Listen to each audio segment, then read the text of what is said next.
السلام علیکم ورحمۃ اللہ وبرکاتہ۔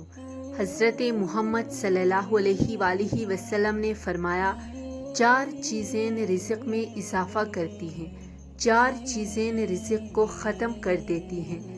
حضرت محمد صلی اللہ علیہ وآلہ وسلم نے فرمایا کہ 4 چیزیں آپ کو ختم کر دیتی ہیں: پریشانی، غم، بھوک، دیر سے سونا۔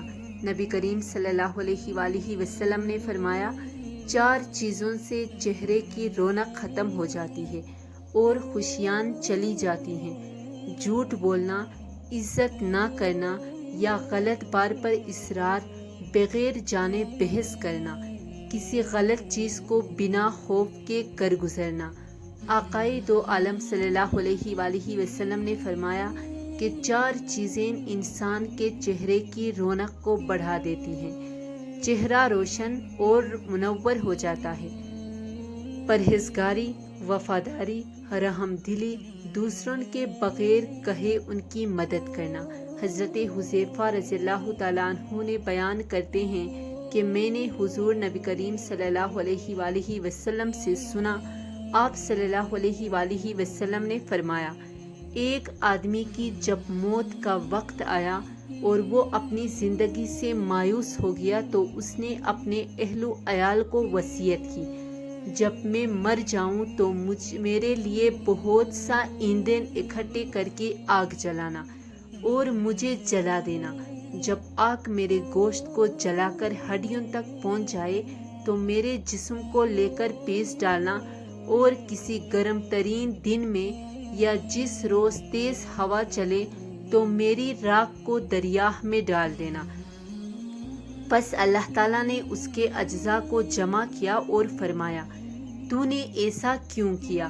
اس نے جواب دیا، میں تجھ سے ڈرتے ہوئے۔ پس اللہ تعالیٰ نے اس کی مغفرت فرما دی۔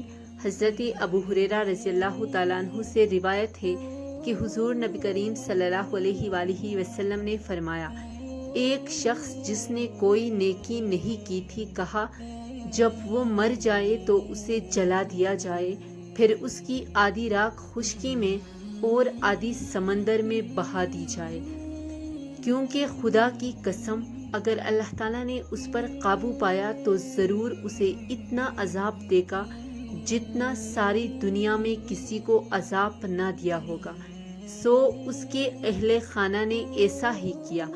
پس اللہ تعالیٰ نے سمندر کو حکم دیا تو اس نے اس کے سارے ذرے اکٹھے کر دیے، اور خشکی کو حکم دیا تو جو ذرے اس کے اندر تھے اس نے جمع کر دیے۔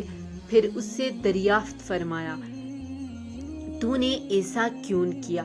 اس نے عرض کیا، اے اللہ، تو اچھی طرح جانتا ہے، تجھ سے ڈرتے ہوئے۔